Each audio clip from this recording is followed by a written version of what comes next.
Good morning, everybody, and I want to wish you, each and every one of you, a very happy new year in 2020. I wish you good health, first of all, happiness, success in the things that you pursue, and a lot of personal fulfillment in your life and your engagement with the people around you, family, friends, neighbors, community, etc. This morning, I want to focus on two things. I want to focus on what's happening to our young people in the country, those graduating out of high school or dropping out of high school or not pursuing tertiary education. And secondly, I want to address the issue of the graduates from the tertiary system and what is happening to them. And secondly, I want to deal with the issue of what is happening with the foreign exchange and the meaning and implications of that, and what that means for the country. So in a fundamental way, I will be dealing with our human capital and our financial capital, okay? And what's happening to these two very important things. Now, if you are a young person in high school, and we have nearly 300,000 plus people under the age of, well, at the age in which they are in school or infants getting ready to go to school. If you are one of the children who are graduating, we have an intake in the secondary school system of about 17,000 people, young people per year. And you have a graduation rate of approximately 50% getting 5 passes or better, and another 50% or so getting less than 5 passes, and perhaps a 30%, 25% that is not doing very well at all, in which the high school education has not really made a difference. And you have problems as well of the transition from primary school to secondary school for some students. So the question is, if a person finishes high school and they go on to some form of tertiary education, then they get an opportunity for more education and higher education. But if they do not choose that route, or they do not have the option of choosing that route immediately, what does a high school student do? And if we assume that 15 or 16,000 students make it out of the high school system every year, and approximately 7,000 or 8,000 of those do not go on to tertiary education immediately and are therefore in the job market looking for an opportunity, you ask yourself, what are the jobs that are available to them? What can they do? And I think this is an important issue because we have a lot of people from the high school system, dropouts, even people with certificates who are not going on to tertiary education, looking for jobs and cannot get them, cannot find a place in the system. And the question I want to ask you is that if these people cannot find a place and a way in the mainstream economy, what is going to happen to them over, let's say, the next 5 years? Okay? I think this is a particular problem that we need to address in Trinidad and Tobago, looking at the primary and secondary school system, looking at the throughput rate into tertiary, and looking at the possibility of graduates from the high school system or the end result of 5 years of high school finding themselves in a situation where they cannot become part of the mainstream economy. And I think we always have to remember that there are always lures in the society, things that lure people outside of constructive activity. I think we need to remember that we have over 200 gangs in this country. I think we must remember also that we have about 2,500 gang members in this country with over 200 gang leaders. And I think we need to understand that there are many ways in which a young person of 17 or 18 or 16, in the case where they are just coming out of the CXC system, can go wrong and be led astray in this society. And you cannot have thousands of your young people at the prime of their life with 80 years ahead of them to live of potential productivity, lost in a system in which they cannot find their way, or they find their way to things that create problems in the society. So that's the first thing I want to deal with. The second issue that I want to deal with related to this business of education is the tertiary throughput, okay?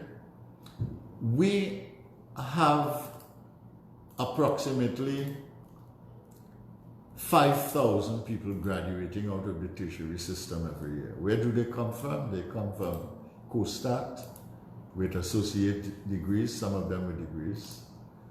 They come from UTT. They would come there with degrees after having gone there with CXC passes. They spend 4 years in that institution. And then you have the university system, which you might say is the cream of the crop, the University of the West Indies or regional university.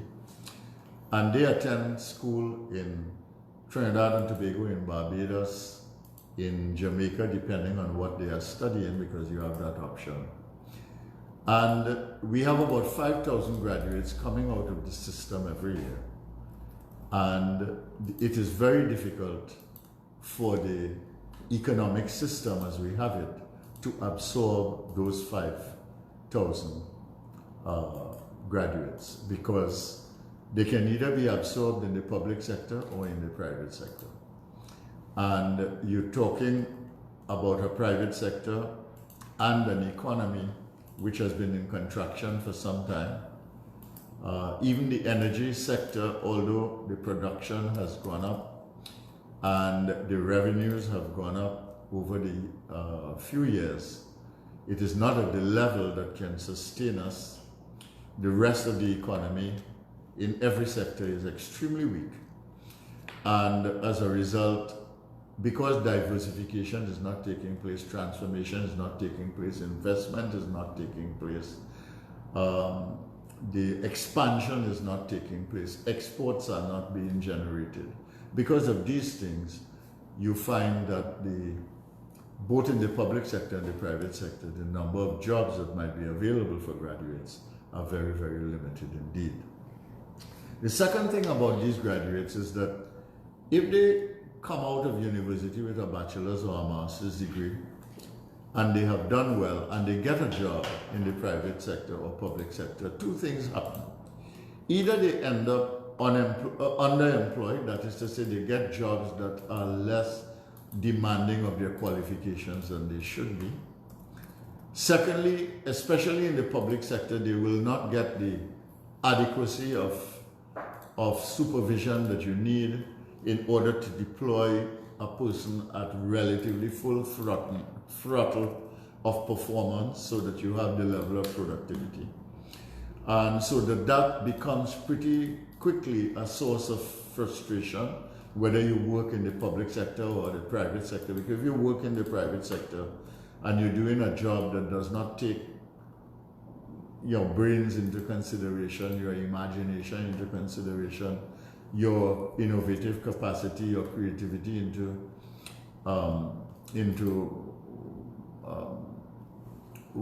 consideration, it means therefore that you become frustrated very easily.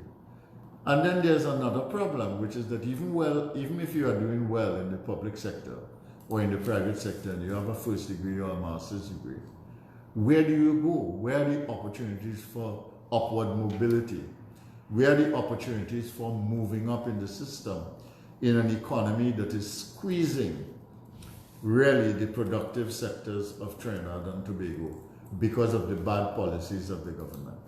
So even if you get a job that is fairly satisfying to you in the system and you've come out of a university with a master's or a bachelor's degree, you find that because when you look at your options, you don't see many options.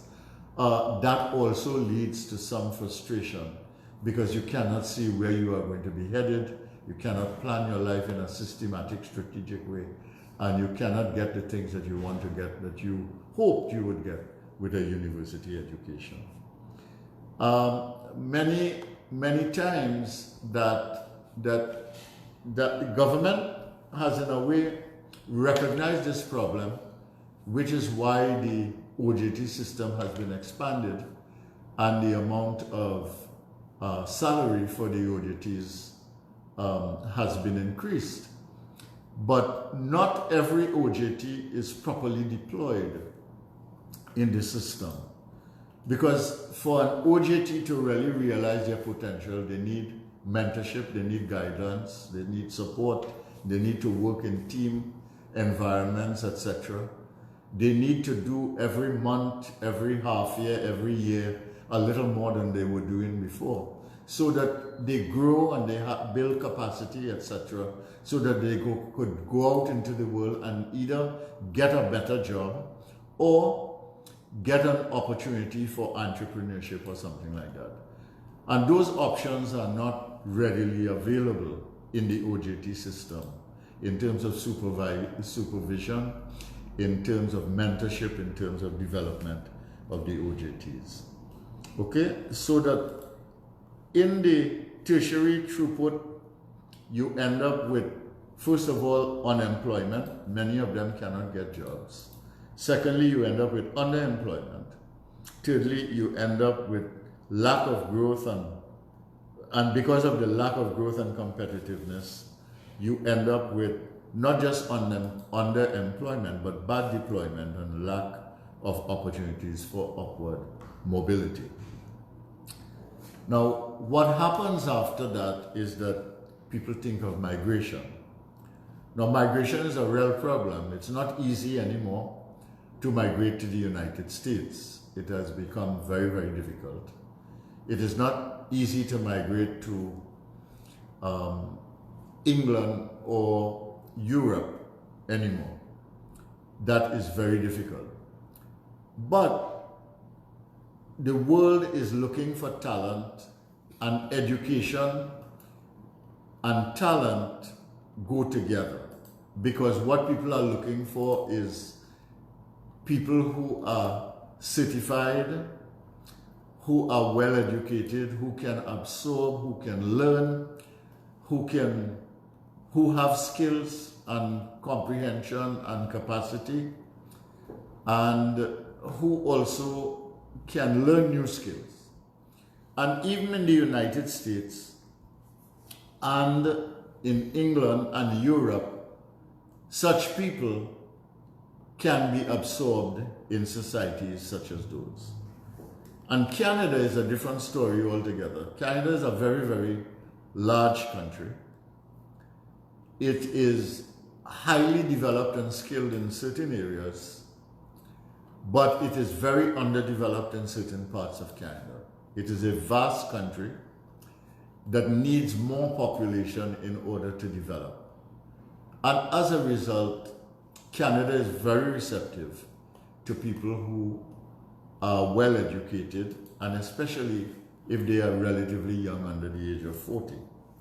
So many of our young graduates that we have paid to educate are looking at opportunities when they live with the frustration of unemployment, when they live with the frustration of underemployment, when they live with the frustration of bad deployment, when they live with the frustration of no further opportunities within a reasonable time frame, many of them are thinking about migration. And there is a migration line for people who are educated in this country and have not had a job for about 2 years, or who are frustrated in the jobs that they have and want to migrate. And as I said, there is a line, and many of them are headed for Canada, and they will be taken. Okay? Now, this is the human capital situation. I talked to you about the high school situation, in which many of the graduates, at least 50% of them, do not have the capacity to go on to tertiary education for whatever reason, and the difficulty of absorbing them in the mainstream economy. The second group that I talked to you about are tertiary graduates, about 5,000 every year. Right now, there are about 8,000 graduates of university who are unemployed in the country. It does not even take into account those who are underemployed and badly deployed. So those people, you have frustration there at the level. So what it means is that in your population under 30, all right, and between the ages of 16 and 30, and if you go up to 40, it becomes even higher. You're talking about 300,000 people who are living under conditions of frustration and who want to migrate for better opportunities because they do not feel that the opportunities are here. And this gets worse as the foreign exchange dwindles and as the economy continues to stagnate. And that brings me to the other question. You have a situation in Trinidad and Tobago where, according to the latest central bank report, there are just over $7 billion of reserves in the country. That has gone down from about $11.5 billion from 2015. At the end of 2020, we are going to have about $5 billion worth of reserves. And we continue to borrow heavily. As I said before, the issue is not so much how much we borrow, but whether we can pay.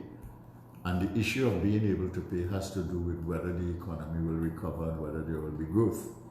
We have had 4 years of recession so far, each year with severe economic declines.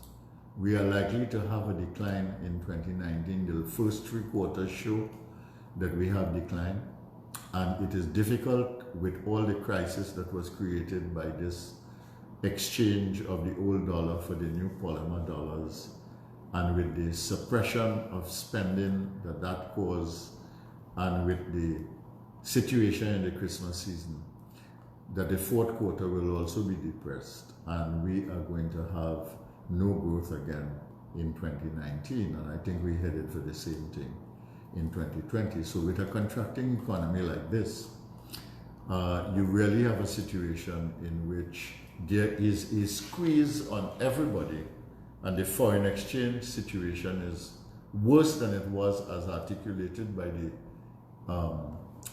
the central bank, because by now in 2019 the foreign exchange is below 7 billion, probably something like $6.8 billion, etc.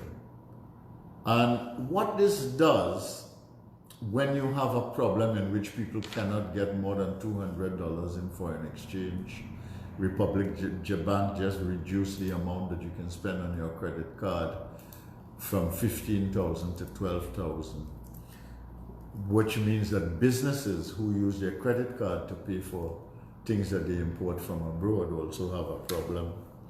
Now, when you have this kind of crunch, people hoard money, all right? Part of the problem that you're seeing with with people having a lot of cash, etc., during the time that the government was asking people to bring their old money, was that people would keep a lot of cash, so in the event that foreign exchange were available, they would use the cash Trinidad and Tobago dollars in order to buy foreign exchange, which holds more value than the Trinidad and Tobago dollar. So that is one of the issues. And the second thing is that if people are uncertain about what is happening with foreign exchange and foreign exchange earnings and foreign exchange availability in Trinidad and Tobago, what is going to happen is that they are going to hoard money. A black market is going to develop. People are going to be willing to pay more for foreign exchange. That is also going to affect the price of goods. It's going to affect the price at which consumers buy. And more than that, people are going to save their money either in abroad or in foreign dollar savings in Trinidad and Tobago, because they are afraid that with dwindling foreign exchange, something will happen to the value of the Trinidad dollar and it may become depressed and they are going to lose real purchasing power with the dollar. So you have a capital flight because of fear of foreign exchange depletion. And you have as well uncertainty and anxiety about this business.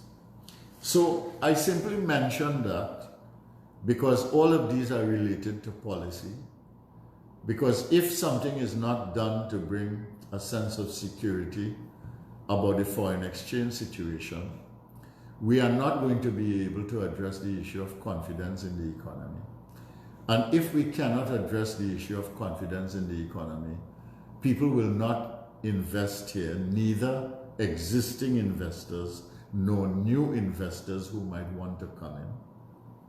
Thirdly, we are not going to have a diversification and restructuring of the economy. We are not going to be to create jobs.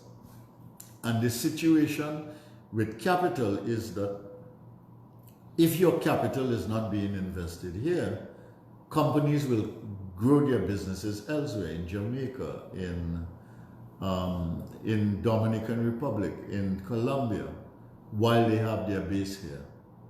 And you have a situation where the jobs are going to be created elsewhere because the investment is being done elsewhere, even though those companies are Trinidad and Tobago companies.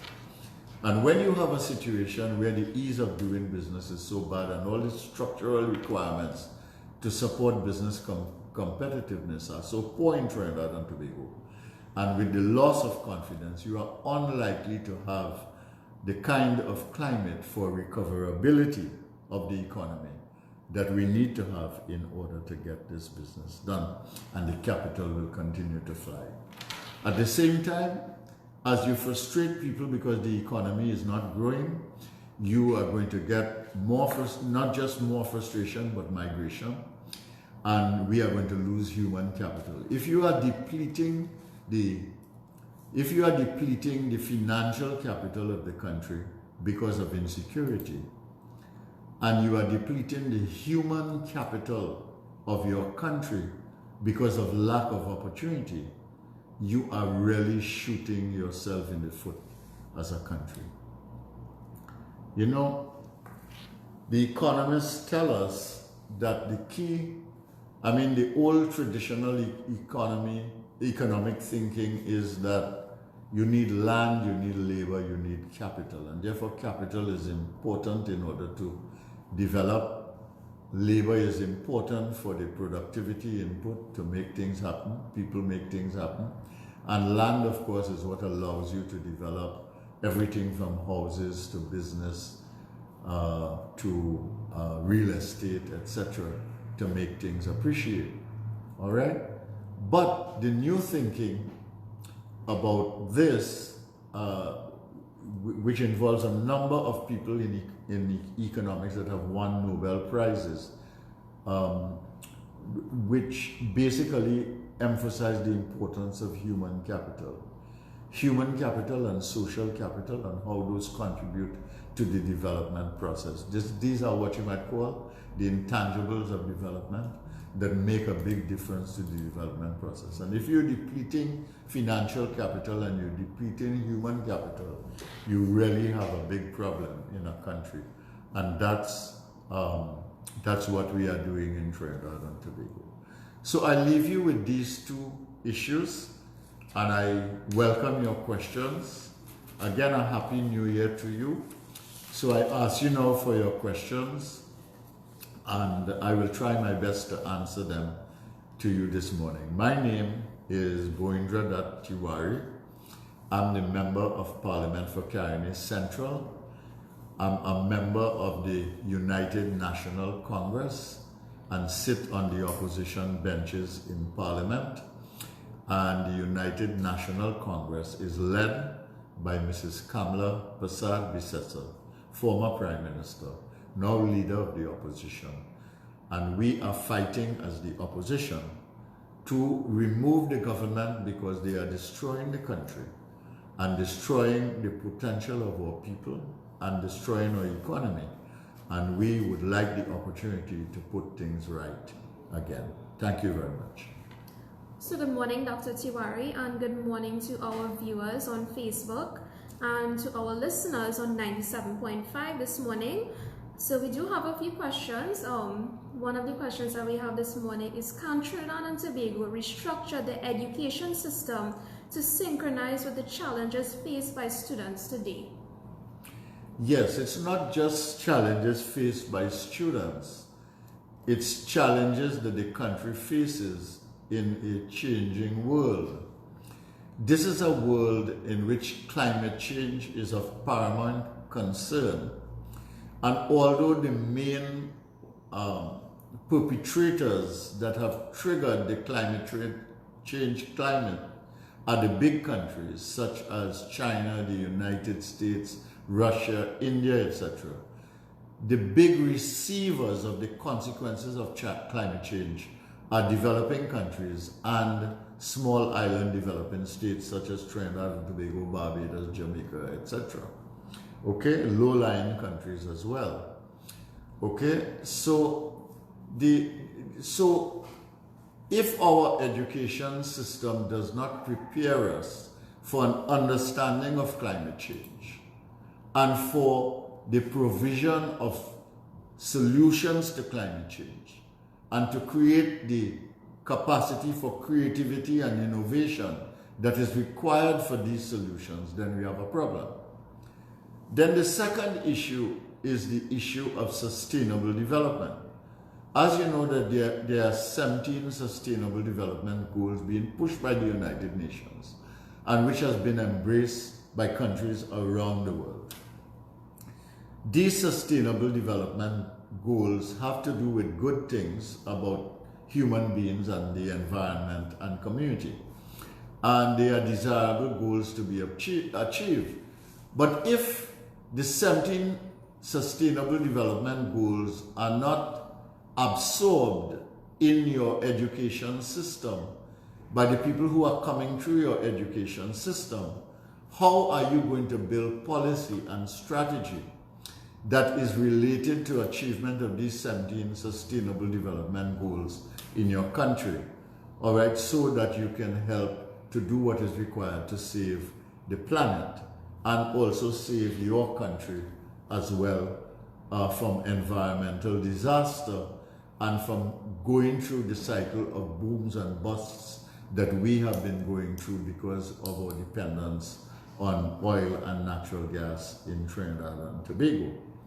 And then the third thing is the question you particularly asked, which is that if you do not have an economy that is restructuring, that is diversifying, in which you have buoyant investment, in which you have an environment that is competitive, that attracts other people to invest, that is export-oriented and expanding, that is moving away from fossil fuel and basically getting into things like solar and wind and renewable energy and renewable products and renewable industries, and that are concerned about environmental issues such as dealing with the swamps that we have and the wildlife that we have here, dealing with coastal erosion and solving that problem, managing with custodial care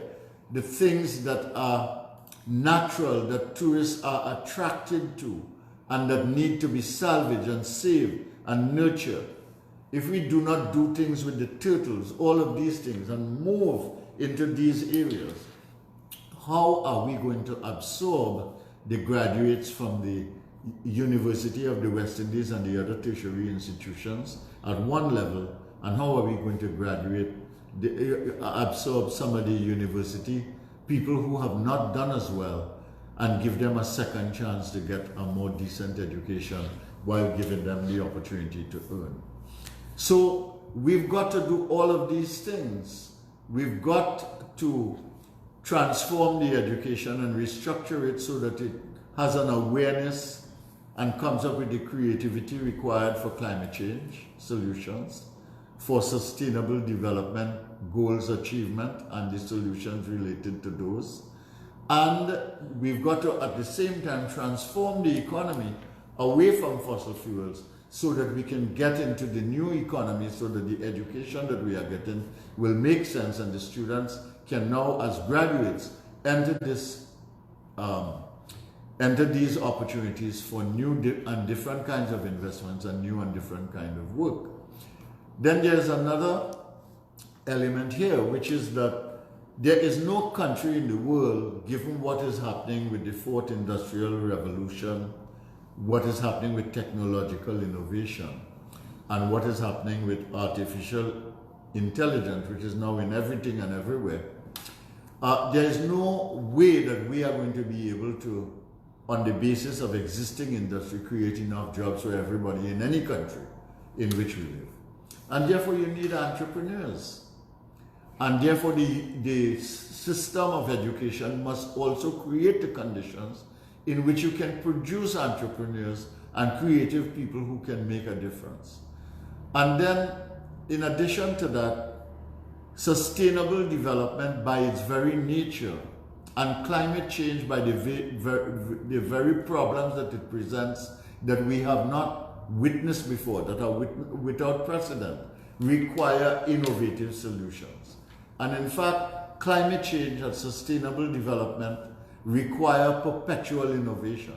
So you also need innovators. So the university system, the tertiary system, the secondary school system must involve issues such as critical thinking, creative thinking, the understanding of competitiveness and the environment and what it requires, an appreciation of what it takes to be an entrepreneur, and it must promote a climate in which students can be innovative.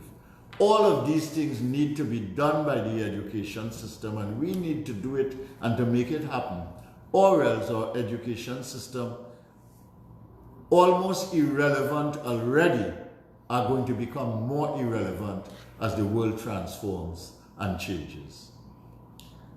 Dr. Tiwari, as a former Minister of Planning, how can we begin aligning our education system where we need to go as a country? Well, I just mentioned some of those things there.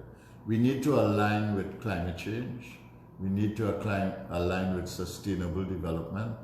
We need to align with entrepreneurship. We need to align with innovation. We need to align with an awareness of competitiveness. And we need to align with a notion of development that is not limited to economics and finance only. Economics and finance are very important, but people in development are very important. Development is about people. What is the good of development if the people are not developing? What is the point? What is the purpose? And secondly, the environment, conservation of the environment, conservation of nature, conservation and nurturing of the ecological system. These things are very important because everything in nature is so interconnected. And therefore, we have got to align the education system to deal with all of these things, while creating more entrepreneurial and risk-taking graduates in the system who are not looking for jobs, but who are looking to create business opportunities of a more sustainable kind, of a more environmental friendly kind, in a small island state that feels the brunt of climate change and must attain sustainable development in order to survive. Dr. Tiwari, career paths in Trinidad and Tobago has become very thin within the past 5 years. This is due to the lack of poor governance of the present ruling party. Can it be said that the education system and career path of graduates have been intentionally interfered with? I wouldn't say intentionally. I mean, I don't think any government tries to do bad, but I think a government can be misguided. And I think we've had a lot of misguided policies in this country. We see education as certification, and we don't care what the certificate is in. We move from a situation of very, very limited tertiary education. I remember the time when I was chairman of NEHUS, when I used to rail against the elitist approach of the University of the West Indies in having a very, very small percentage of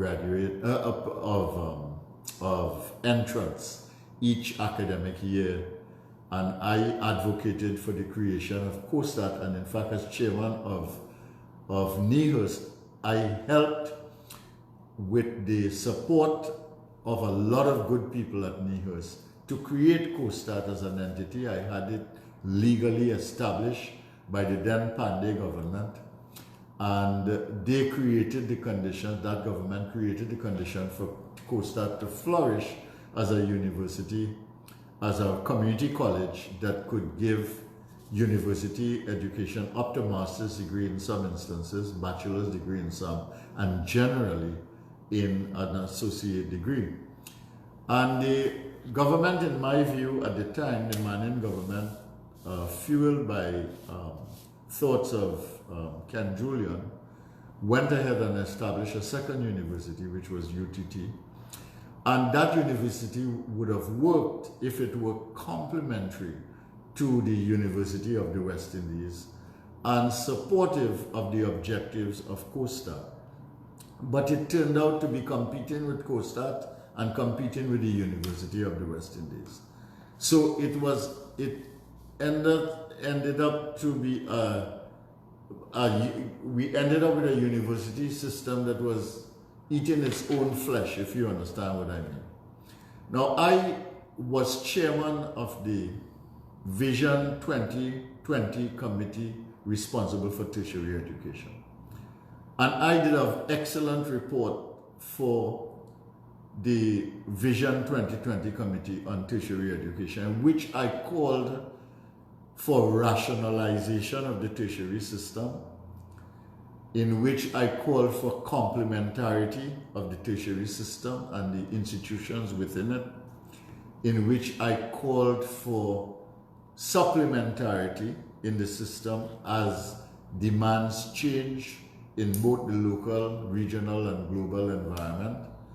And I called, of course, for transformation of that education system to link with the transformations required in the economic system as we met the challenges of development here.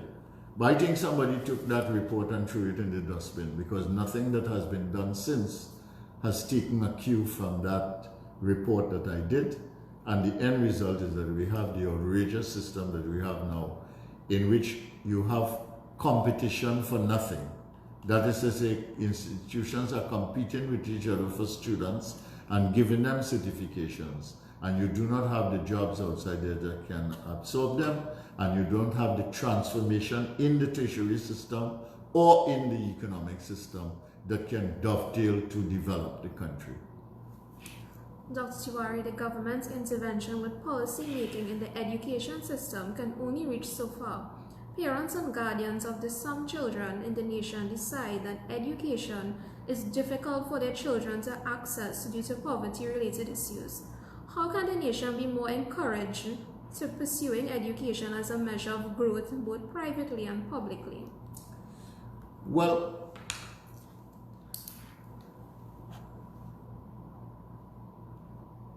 I don't know if the state alone should be responsible for education.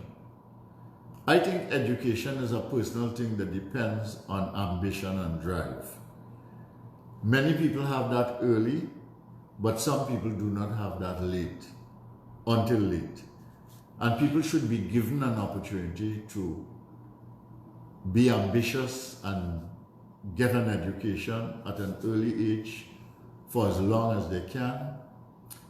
And those who have missed opportunities and get in the system late should also be given an opportunity to do that, right?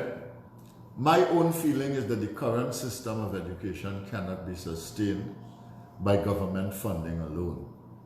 It is clear that government has to play a role in order to have universal preschool education, universal primary education, universal secondary education. And it is clear also that at the tertiary level, government has to play a role of support, because nobody who wants an education should be denied an education because they are poor. In other words, ambition should not be undermined by your economic circumstance.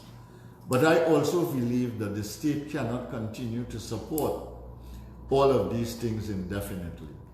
And I think we need to think differently about a system that allows for the state to be partially involved and the private sector to be involved, because the private sector is a major beneficiary of education and the educated. I think also families have to play a role. I think people must take responsibility for their children and play a role. There's no reason why the state has to play 100%. And also, I think that if the state supports you for education and you get a chance to have an education, whether you can afford it or not, I think that something like a graduate tax for all graduates of universities, regardless of where you graduated from. If you paid a small tax and that could go into a kind of revolving fund with interest, you could then create the basis on which you can have a fund in perpetuity to make sure all your citizens become educated in your society, because you need those things. But besides the kinds of transformations in education that I mentioned, you also need an emphasis on technical and vocational education as well. And you need to go into new areas that would support a fourth industrial economy, and that would support a society and a world that is going into artificial intelligence. So that the technological part, the ICT-based elements that are evolving now at a rapid rate, all of those things now need to be integrated in education. And we need to understand that some of that preparation can start very early, because children at an early age are able to wrestle with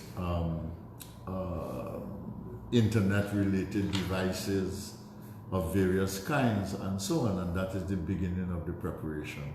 And then all the professions, the traditional professions, I mean, there's a technological element in all of this. I mean, lawyers use the technology tremendously to deal with the issues of precedent and to do research. The doctors now, a lot of it is technologically driven. You can perform a surgery with the guidance from a master surgeon from Trinidad and Tobago to Toronto, Toronto to Trinidad and Tobago, from Toronto to South Africa, from New York to somewhere else. It is possible to do that, you know, and all of this is precision surgery done by robotics and other elements that uses the technology. So the technological evolution and the technological sophistication and the exposure to these are also important. And as I said, the basic stuff like technical vocational education, I mean, we need to have plumbers, we need to have competent electricians, we need to have people who can fix small machines, we need people who can I mean, all kinds of things that we need done in Trinidad and Tobago. And if you have a society in which productivity matters and there is value in work, that can make a difference, and there are many opportunities open for entrepreneurship in the technical vocational area. All right? Dr. Tiwari, do you think that the on-the-job training program should be restructured to accommodate persons who are underemployed or who are not employed? And what are your views on this proposal? My own feeling is that you have to find a way of stimulating confidence, starting a recovery, growing the economy, getting more investment both from existing businesses and outside, restructure the system to make the country more competitiveness through ease of doing business reform, land development, permission, all of these things which can make a difference. And you really need to do those things in order to create employment. Right now, the participation rate, labor participation rate in Trinidad and Tobago is about 58%. This is extraordinarily bad. Compared to any country in the world, we are doing badly here. Because what this means is that people can't get work and they are giving up looking for work. And it means that the labor force is dwindling. We are not creating any jobs. People are losing their jobs. Everybody knows that. So you have to stimulate the economy. I don't believe in these make work programs. I mean, I understand the OJT thing as a transition, and that is a good system. But I don't think you need to expand the OJT thing to a point where everybody is involved in some kind of make work program, and I explained the frustration of it. You need to create real jobs where people can be really productive and make a difference and make money and build it, get their house, get married if they choose to do so, raise a family, and really create the opportunities for entrepreneurship later on in their lives if they want to do that. We need to create a nation of entrepreneurs here. We need to increase the productivity. We need to increase the level of tertiary participation. We need to get the technical vocational skills going. We need to have creative people in the economy that will make a difference to the productive process. Dr. Tiwari, the carnival season invites many opportunities for economic development. How can we as a nation approach our carnival season to obtain merit and growth which can override the plague state we have experienced over the past 5 years? Well, first of all, if we want to do that, we have to start talking about that on Ash Wednesday so that we can have a year to organize and to plan at the very minimum. Right? What happens is we talk about it as we see Carnival coming, and there's not enough time except for those who are accustomed. But Carnival is really big business that should be much more productive and in which people should gain a lot more out of it. The first thing that we should start with is to make Carnival as local in production as possible, so that the import content of Carnival is kept to the very minimum. That would be the first thing. The second thing is that we must design and develop production systems in Trinidad and Tobago in which there is predictable work for people who are organized to do that, making costumes, designing various things for the bands, etc. And people can do it. Tribe does this now. Tribe has a system of decentralization. They decentralize and basically have other people do some of the work with the costumes. Other band leaders centralize their work, and they have a place where they make all of these things and they bring people to work there, and so on. You can do it either way. It depends on what your preference is, or it depends on how these things are done.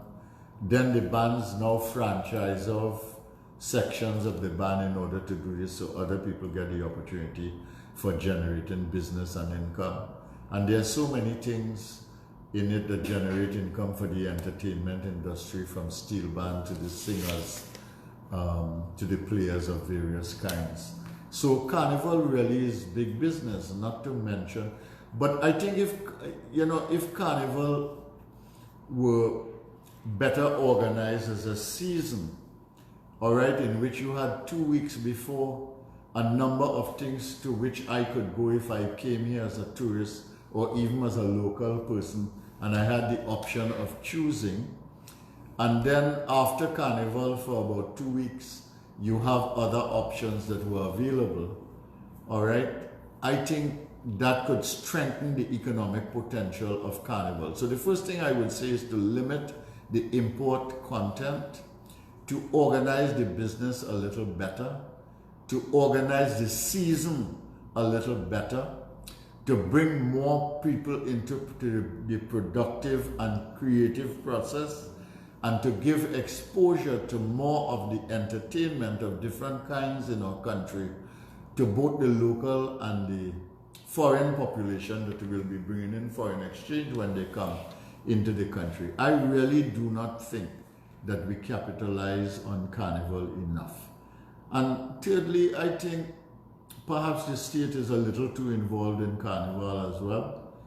And these things I don't see why we cannot make money out of Panorama. I cannot see why we can't make money out of the parade of bands. I really don't understand how we cannot generate income out of these things.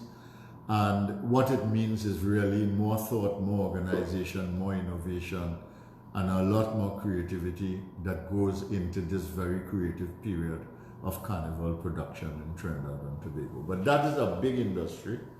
And with the export of carnival now, I think that there are individuals who pay money, who make money, but we have to make sure that, these industries that we are involved in and that we begin to export, we have spun carnivals all over the world, that we see them as creative opportunities, but also as business, and we get the most out of them as a country.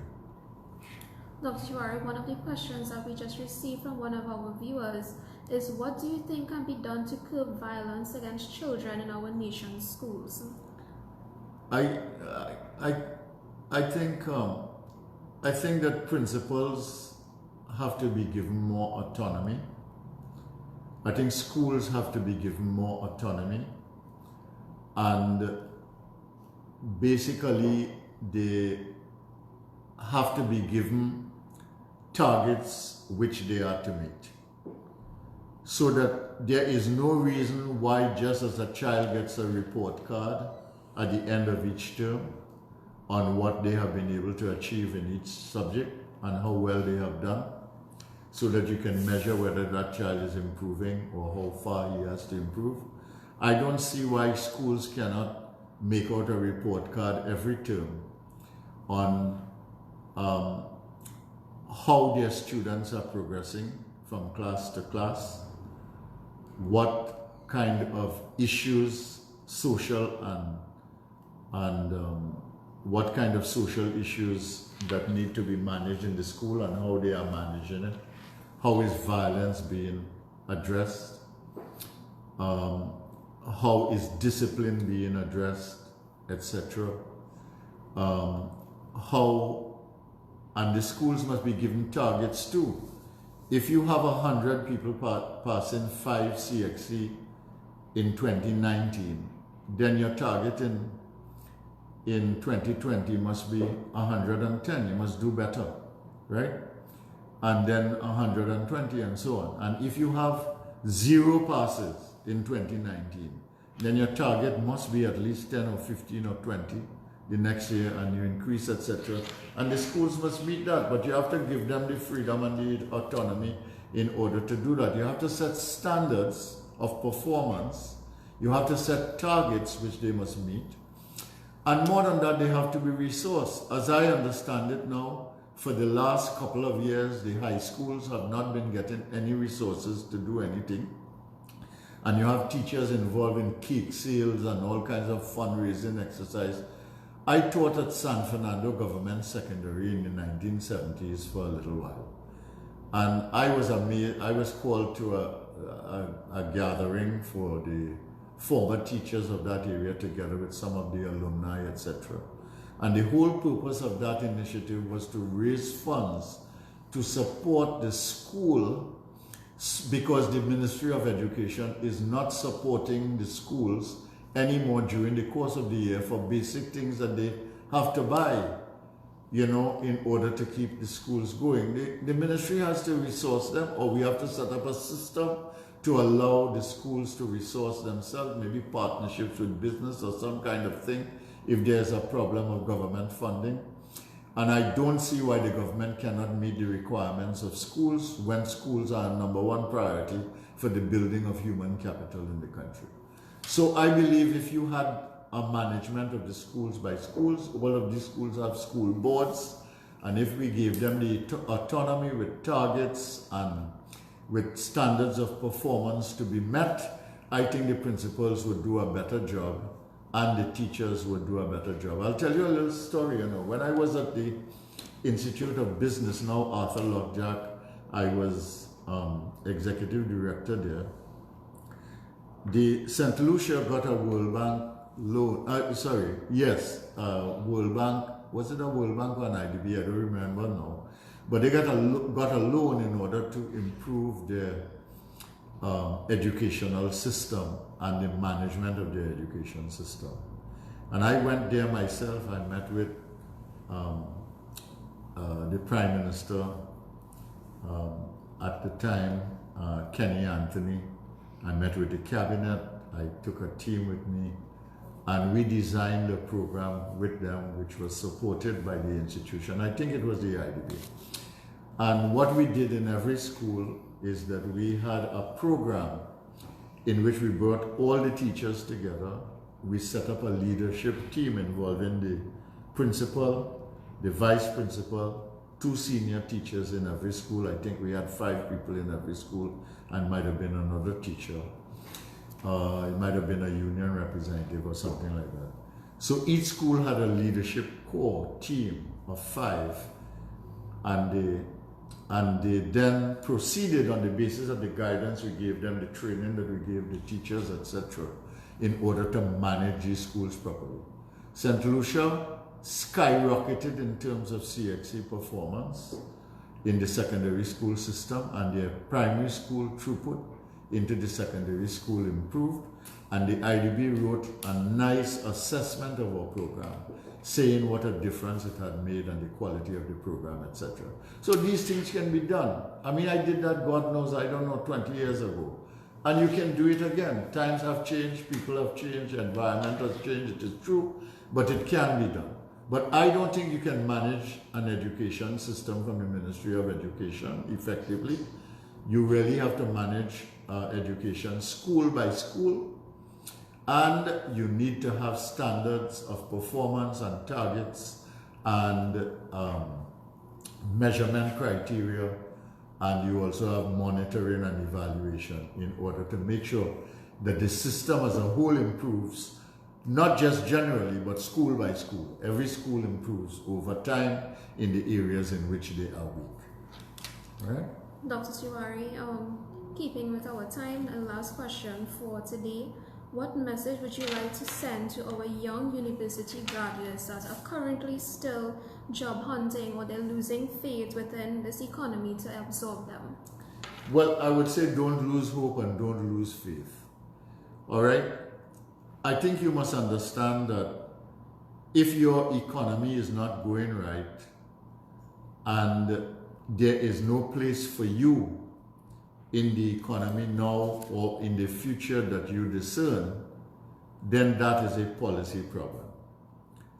And if it is a policy problem, it means that it is a governmental decision and governmental bad decision problem, and bad governance problem. And if it is a bad governance problem, then you have to look to the political system and the electoral system in order to address this issue. And young people have to become more involved in the politics and in the political system. You cannot stay back and say politics is for other people when you are the person receiving the pain. What is the use of going to university and to tertiary institutions and getting all of this education, and then you can't do anything with it? Okay, now it is true that a good education is better whether you are unemployed or employed, because worst case scenario, you could take a bus, put a nice novel in your back pocket, and go to Maracas and lie down on the beach, take a good swim, buy a bacon shark, and spend a nice, enjoyable, productive day that is personally satisfying. But you can't do that every day. So if you want to make change in the society, if things are not going well in the society and you want to make change, you have to become politically involved. That doesn't mean you have to join a political party. You can join that if you want. And if you join a political party, I would ask you to consider seriously the UNC. But if you do not wish to join a political party, but you want to become politically involved, then you must stand up for the things that that are important to you. You must raise the fact that you have been educated, you cannot get a job. You must raise the fact that you have been educated and you got a job that is a dead-end job, you are not going anywhere. You must raise the fact that you do not see a future for yourself in terms of house and land and property and sustainable income and family building and so on, so that you become involved and advocate for the policies that will make those things possible. And policies are very important. Policies can destroy a country. And I want to say to you that you must get politically active, politically involved, politically aware and conscious, and make your presence felt in the economy and the politics. Or else you are leaving your future to others. And the worst thing you can do is to let somebody else create your future when you have the responsibility for doing that. I don't think you should allow that to happen, because if you do not create your own future, somebody else will create it for you. Thank you very much for listening, and thank you this morning. I want to thank my listeners on 97.5 for listening to me this morning. I hope you found this productive. I hope you found this engaging. And if you have any questions, you can send me on Facebook. I'd be happy to answer. Or you can send me a WhatsApp or something. My telephone number is 685-8612. You can get me directly on a WhatsApp there. And secondly, I want to thank all of you on Facebook who joined me this morning. It's always nice to have you. And this is my first public engagement on Facebook, face-to-face, FaceTime, for 2020. And I want to thank you for being part of this and for making it so successful.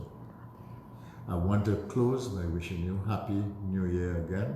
I wish you good health, much happiness, all success in the things that are important to you. And I wish you peace of mind and personal fulfillment. My name is Boindra Tiwari. I'm the Member of Parliament for Caroni Central. And I'll see you again, hopefully next week, Tuesday. I try to do this every Tuesday at 9:50 a.m. Thank you very much. I'm a member of the UNC and a representative of the UNC in the Parliament of Trinidad and Tobago and the benches of the opposition.